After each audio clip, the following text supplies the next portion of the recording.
What if you've been training for the wrong physique this entire time? You could be doing push-ups every day, grinding pull-ups until your hands hurt, watching calisthenics tutorials at 2 a.m., and still end up looking nothing like the anime character you actually want to build. And the problem might not be your effort. It might be that you're following the wrong roadmap for your body. Because there isn't just one anime physique. There's the lean protagonist build, the fighter build, the absolute monster build, the sleeper build, and even the athletic female build. And each one requires a slightly different approach. So in this video, we're going through the complete calisthenics roadmap for every major anime physique, who each build is actually suited for, how to train for it, and what you should be doing with your diet. By the end, you'll know exactly which one you should be chasing, and more importantly, where you should start. Let's begin with the physique that almost everyone should build first, the protagonist physique. Think of characters like Sung Jin-woo, Saitama at the beginning of his journey, or Deku before he became a monster. These guys didn't start out looking like walking tanks. They started relatively normal, then built a lean, athletic, defined physique that looks impressive without being ridiculously huge. And honestly, this is probably the most achievable anime physique for most people watching this. It's lean, it's muscular, the abs are visible, the shoulders have some shape, the arms are defined, and the waist stays relatively narrow. It's the kind of physique where you don't need to be enormous to look like you train. Put on a simple t-shirt and your shoulders and arms give it away. Take the shirt off and suddenly the abs and V-taper make sense. It's also a very athletic-looking build. You're not trying to become the biggest person in the room. You're trying to look like you could sprint, climb, jump, fight, and actually move like an anime protagonist. So who should go for this physique? If you're naturally skinny, relatively tall, struggle to gain weight, or simply don't have a naturally wide frame, this is an excellent place to start. And if you're a complete beginner, I'd recommend building this foundation before trying to chase anything more extreme. You don't need perfect genetics, you just need to understand what you're trying to improve. For this physique, your biggest visual priorities are going to be your shoulders, lats, abs, and overall leanness. Why? Because when you don't have a naturally massive frame, creating width at the shoulders and back while keeping the waist relatively small gives you that anime-style silhouette without needing years of muscle mass. And this is where calisthenics becomes incredibly useful. Start with your pushing movements, but don't just spam regular push-ups forever. Use them as your foundation, then gradually make them harder. Standard push-ups, diamond push-ups, decline push-ups, archer push-ups. Your goal is to continuously make the movement more challenging as you become stronger. For your shoulders, pike push-ups are going to become one of your best friends. They're basically your entry point into serious bodyweight shoulder training. And as you get stronger, you can progress toward elevated pike push-ups and eventually handstand push-up variations. But if you want that anime V-taper, there's one muscle group you absolutely cannot ignore: your back. Your lats are what give your upper body that wing-like appearance, and pull-ups are probably the single most important movement in your calisthenics arsenal for building it. Start with whatever variation you can perform with good form: assisted pull-ups, negatives, regular pull-ups, chin-ups, neutral grip variations, then gradually work toward harder versions. And don't make the mistake of thinking you need to do hundreds of reps. The goal is progression. If 10 clean pull-ups become easy, don't just keep doing 10 forever. Find a harder variation, add resistance when appropriate, slow the movement down, or increase the quality of each rep. Then we have the abs, and here's where people get distracted. You don't need to do 500 crunches every night to get an anime-looking core. Your abs need to become stronger, but your body fat level also matters enormously if you actually want to see them. So your training should include movements like hanging knee raises, leg raises, reverse crunches, hollow body holds, and planks. Your goal is not just to make your abs tired. You're trying to build a strong core that can control your body through different calisthenics movements. And as you progress, your core becomes more than something that looks good in a mirror. It becomes the foundation for almost every advanced skill you're going to attempt later. Now, here's the part most beginners don't want to hear. If you're naturally skinny and you're trying to build this physique, you probably don't need to eat less. You need to eat enough.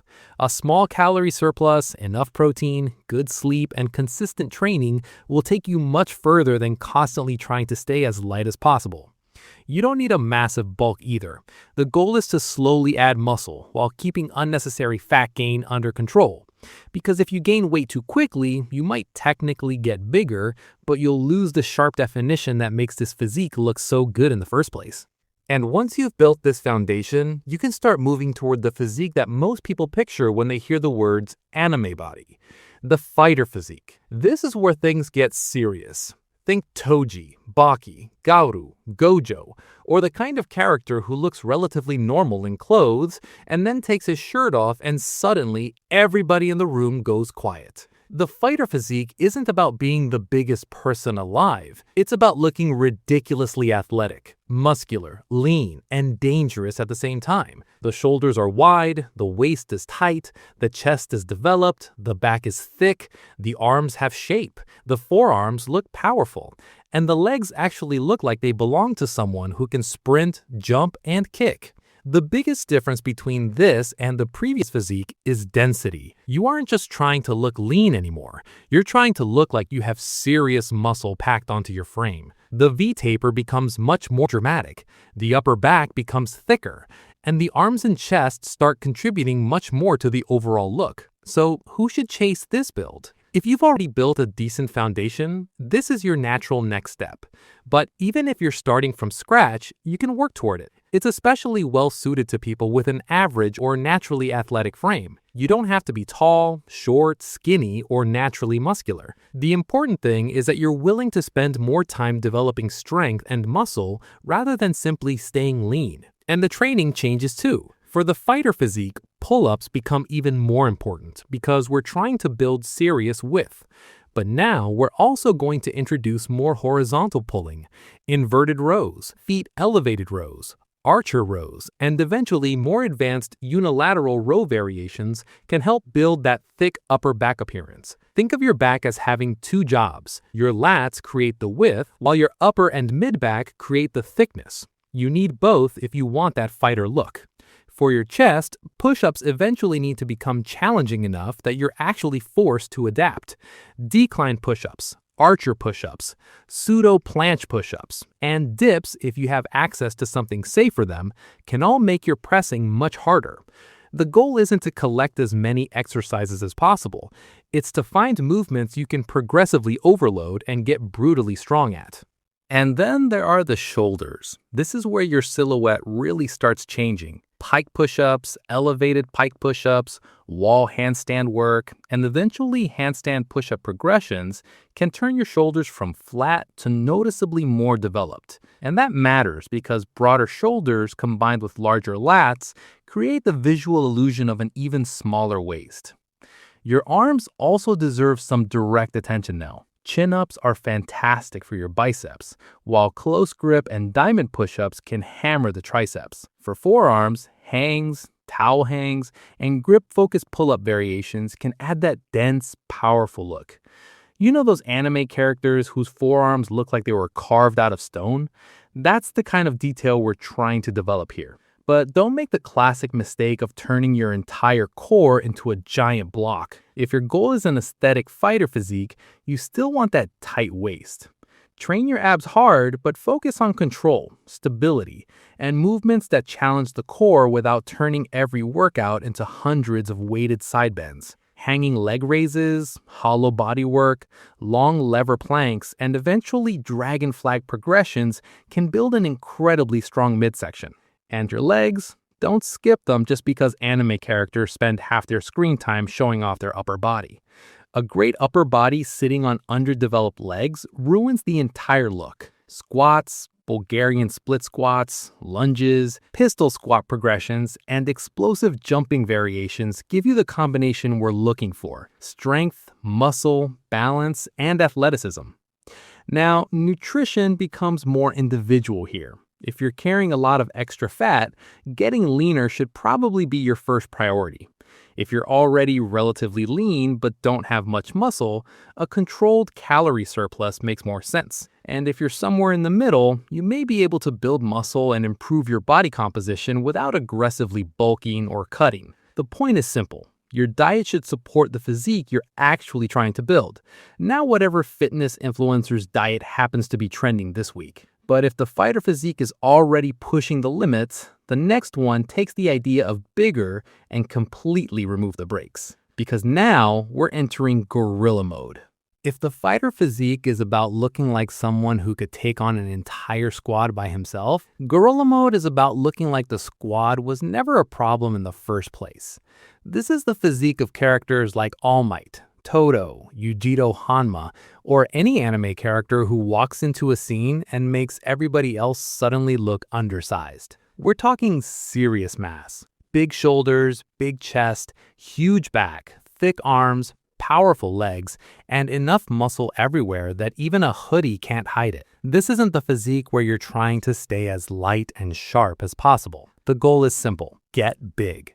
And if you're naturally shorter, stockier, or someone who gains muscle and body weight relatively easily, this can actually be a very fun direction to take. A smaller frame can make added muscle look much more dramatic because there's less body surface for that muscle to spread across. But here's the reality check. Some of the proportions you see on anime characters are physically exaggerated.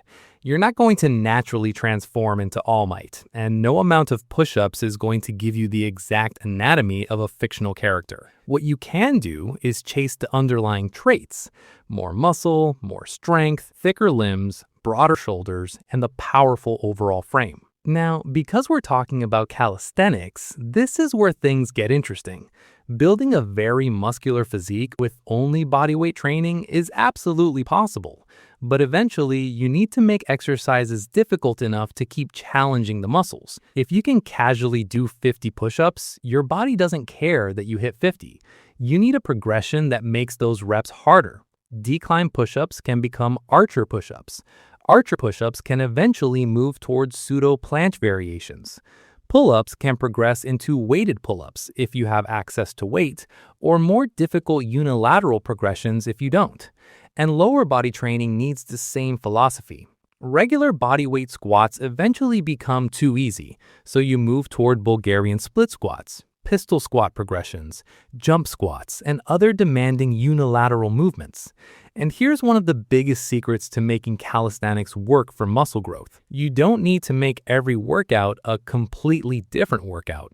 In fact, doing the same core movements consistently can be better because now you can actually measure progress. Maybe last month you could do 8 clean pull-ups. Now you can do 12. Maybe your decline push-ups used to fall apart at 10 reps, and now you can do 15 with perfect control. That's progression. Your body doesn't grow because you constantly confuse it. It grows because you give it a reason to adapt. You can also make bodyweight exercises significantly harder by changing leverage, range of motion, tempo, and stability. Slow down the eccentric. Pause at the hardest point. Increase the range of motion. Move toward unilateral variations. And when an exercise becomes too easy, don't just keep adding endless repetitions because you're scared to progress. Make the movement harder. For gorilla mode, your nutrition also needs to support growth. If you're trying to become substantially bigger, you need enough calories and protein to actually build that tissue. A modest calorie surplus is usually a much better strategy than trying to eat everything in sight. You want the scale moving gradually, your strength improving, and your physique getting noticeably bigger without turning the entire process into a fat gain competition. Remember, the goal is to become a bigger version of yourself, not simply a heavier version of yourself. But maybe you're watching this and thinking, bro, I don't want to become enormous. I want that athletic anime girl physique. Good, because this next one is for you. We're talking about the Shojo athletic physique. Think Maki, Mikasa, Yor, or the kind of anime heroine who looks elegant for about 5 seconds before casually destroying someone twice her size. This physique is built around athletic proportions rather than maximum size. Strong legs, developed glutes, a tight core, defined shoulders, a healthy-looking upper body, and enough muscle throughout the frame to create that powerful but feminine silhouette. The lower body is obviously going to be one of the biggest priorities. Glutes and thighs create a huge part of the overall look, so movements like Bulgarian split squats, lunges, step-ups, glute bridges, and hip hinge variations should form the foundation. And because calisthenics doesn't automatically provide unlimited resistance, unilateral exercises become extremely useful. A single-leg Bulgarian split squat can be brutally difficult even when you don't have a barbell sitting on your back. For the glutes specifically, you want a combination of movements that challenge them through different positions. Glute bridges and hip thruster variations can train the shortened position, while split squats, lunges, and hinge movements can challenge them through a longer range. You don't need 50 random glute exercises. You need a handful of movements that you can actually progress. And don't completely ignore the upper body. This is one of the mistakes people make when chasing an hourglass-style physique. They train legs endlessly and barely train their back or shoulders. But developing the upper body can actually make the waist appear smaller by creating more contrast. Rows, assisted pull-ups, regular pull-ups, push-ups, and pike push-ups can build that athletic upper body foundation without turning your training into a bodybuilding marathon. Your core matters too, but again, the goal isn't to destroy your abs with hundreds of random crunches. Hanging knee raises, leg raises, reverse crunches, hollow body hold, and planks can give you the combination of strength and definition you're looking for. And your level of visible definition will depend heavily on your overall body composition, genetics, and where you naturally store fat. Now, let's talk about the physique that looks completely different. Because maybe you don't actually want to look huge. Maybe you want to look normal in clothes and absolutely ridiculous without them. That's the hidden beast, or what you could call the sleeper build. Think Levi, Killua, or those characters who don't necessarily look gigantic when they're fully dressed. They're relatively compact, sometimes even skinny looking, but the moment the shirt comes off, you realize there's a completely different person underneath. The muscles are dense, the body is lean, the shoulders and back have shape, and there's an obvious level of strength that doesn't match their apparent size. This is one of my favorite physiques because it proves that looking strong and being strong aren't necessarily the same thing. And if you're naturally smaller, relatively lean, or someone who doesn't want to spend years chasing maximum muscle mass, this could be your perfect target. The training here shifts slightly away from endless volume and towards strength and skill. Instead of trying to do 50 reps of everything, you're trying to make difficult movements feel easier. Pull-up progressions, one-arm push-up progressions, pistol squats, L-sits, handstands, front lever progressions, and eventually muscle-up work become extremely valuable. The cool thing about calisthenics is that strength doesn't always require you to become enormous. Your nervous system can become much better at coordinating the muscle you already have. That's why someone who doesn't look massive can still perform an insane bodyweight skill. And this is where practicing skills frequently can be extremely useful. You don't necessarily have to destroy yourself every time you touch a pull-up bar. You can practice a movement while you're fresh, stop well before failure, recover, and come back later. Over time, your technique improves, your coordination improves, and the movement becomes more efficient. But don't confuse skill training with avoiding hard training altogether. You still need progressive overload and enough challenging work to build muscle and strength. The goal is to combine the two, build the engine, and learn how to control it. Your diet for this physique is also slightly different from the gorilla approach. You don't need to aggressively chase body weight. Staying around maintenance or using a very small surplus can make more sense depending on your starting point. And because you're doing demanding skills, carbohydrates can be extremely useful for fueling training. You want enough food to perform, recover, and progress without constantly trying to push the scale upward. And now we've covered the major physique archetypes: the lean protagonist, the fighter, the monster, the athletic female build, and the hidden beast. But there's one problem. Knowing which physique you want is one thing. Knowing what to actually do every week is completely different. Because you can watch 10 calisthenics videos, save 50 exercises, download 3 different workout plans, and still have absolutely no idea what you're supposed to do on Monday morning. So let's turn everything we've talked about into an actual calisthenics roadmap. If you're a complete beginner, don't start with pull-ups or handstand push-ups because you saw them in an anime edit. Your first goal is to build the basic movement patterns. You need a horizontal push, a vertical or angled push, a horizontal pull, a vertical pull, a squat or single leg movement, a hip dominant movement, and core training. These are your building blocks. At the beginning, your biggest goal isn't finding the perfect exercise. It's becoming consistent enough that your body actually has a reason to adapt. Learn clean push-ups. Learn rows. Build towards your first pull-up. Get stronger at squats and split squats. Train your core. Walk, run, or do some conditioning. Sleep enough. Eat enough protein. Then repeat. Once those basics become easy, you move into the second phase, progression. This is where your training starts looking less like random exercise and more like actual calisthenics.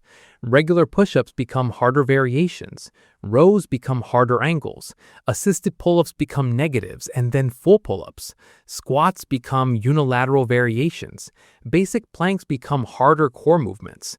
You're no longer asking what exercise burns the most. You're asking what progression can I master next? And once you have a strong foundation, you can specialize. Want the protagonist physique? Prioritize the V-taper, abs, athletic conditioning, and staying relatively lean.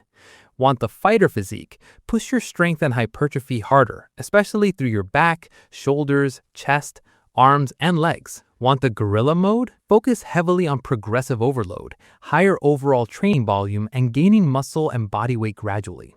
And if you want the Shojo athletic build, put more emphasis on glutes, legs, shoulders, back, and overall athletic proportions. And if you want the hidden beast, put more attention towards strength, difficult calisthenic skills, explosiveness, and staying relatively lean. But no matter which one you choose, there is one rule you absolutely cannot skip: progressive overload. Because doing the same workout for 6 months doesn't give your body a reason to become 6 months stronger. You need to make something harder over time. More reps, better form, more range of motion, a harder progression, more resistance, more control, whatever your current level allows. That's the actual secret behind the entire roadmap. The anime character isn't the goal. The character is the visual destination. The roadmap is what gets you there. And if you can stop jumping from workout to workout, choose a physique that actually matches your goals, and consistently progress the movements you're doing, you'll be shocked at how different your body can look after the next few months. Because you don't need an anime training montage. You need a system. And now you have the roadmap.